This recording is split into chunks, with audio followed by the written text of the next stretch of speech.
अब भाई गया था 11वीं का एंड, हमने फाइनली कोचिंग छोड़ दी। क्या घर वाले मान गए थे कोचिंग छोड़ने के लिए? नहीं, पहले तो वो यही चाहते कि तो दोनों साथ में करें। फिर उन्होंने बोला कि ठीक है, शायद उन्हें भी ऐसा था कि 10वीं में इतना अच्छा कर ही लिया है तो शायद 12th में भी कर ले।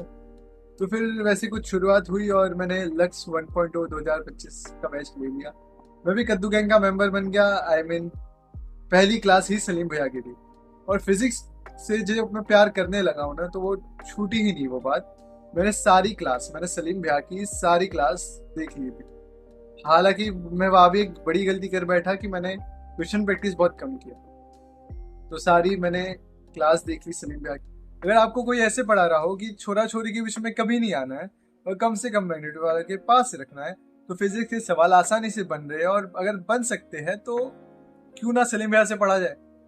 Is the wonderful teacher for me, और हमेशा से रहेंगे। उनकी एक लाइन, तू जैसा भी है मेरा अपना है, तू जैसा भी है मेरा अपना है, ये बात दिमाग में रह चुकी है और अभी भी है। शायद उन्हें के सामने जब भी जाऊं तो मेरे आंखों में आंसू जरूर रहेंगे। मैथ्स मैथ्स सचिन जाकर सर पढ़ा रहे थे, और साथ में ये चीज हुई कि इनिशियल तो मैंने 3 चैप्टर के लेक्चर्स देखे थे, फिर धीरे धीरे वो छूटने लगा। और क्वेश्चन प्रैक्टिस अगर ना करो ना मैथ्स में, तो मैथ्स पल्ले नहीं पड़ेगी तुम्हारे।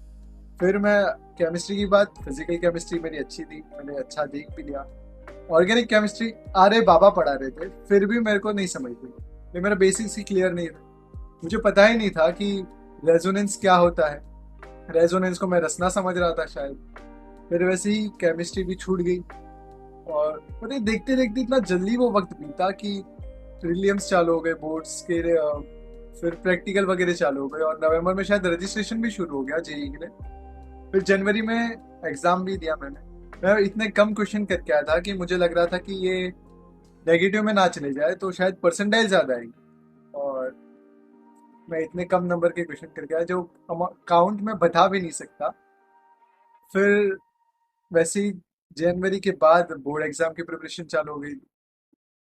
बहुत खराब हालत थी, क्योंकि मैं डर रहा था कि अगर 75% भी नहीं आया तो मेरा क्या होगा।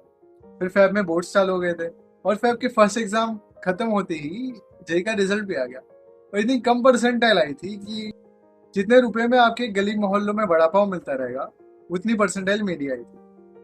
और फिर वैसे ही लोग, मतलब आजू बाजू के दोस्त लोग सब यही बोलते कि ठीक है, अभी सेकंड अटेम्प्ट में देख लेंगे या सेकंड एग्जाम में देख लेंगे। फिर बोर्ड जैसे ही खत्म हुआ, फिर जेई तो पता था कि अभी नामुमकिन जैसा ही लग रहा था। लेकिन तब तक ये बात दिमाग में थी कि यार नहीं यार, इतना सोचा है, इतना आईआईटी बॉम्बे के लिए डे ड्रीमिंग करी है, दिमाग में इतनी बार आईआईटी बॉम्बे को याद किया है ना कि चाहिए, तो शायद ड्रॉप लेना पड़ सकता है। फिर मैंने इंस्टेंटली तो ड्रॉप नहीं लिया, लेकिन अप्रैल भी दे दिया मैंने। फिर स्टेट एग्जाम भी दी। और एट द एंड रिजल्ट आने के बाद पता चल गया कि हम ना घर के रहे ना घाट के।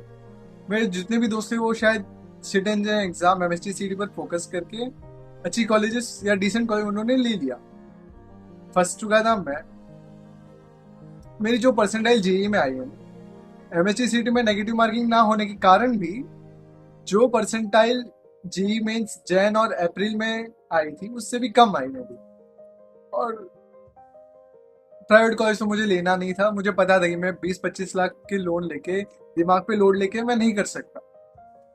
इतना शॉर्ट शॉर्ट क्लियर था। और आपको बहुत लोग जो कनेक्टेड है या जिन्होंने मेरी पहली वीडियोस भी देखी है, उनको अच्छे से पता है कि आफ्टर मेरे बोर्ड एग्जाम क्या क्या हुआ है मेरे साथ।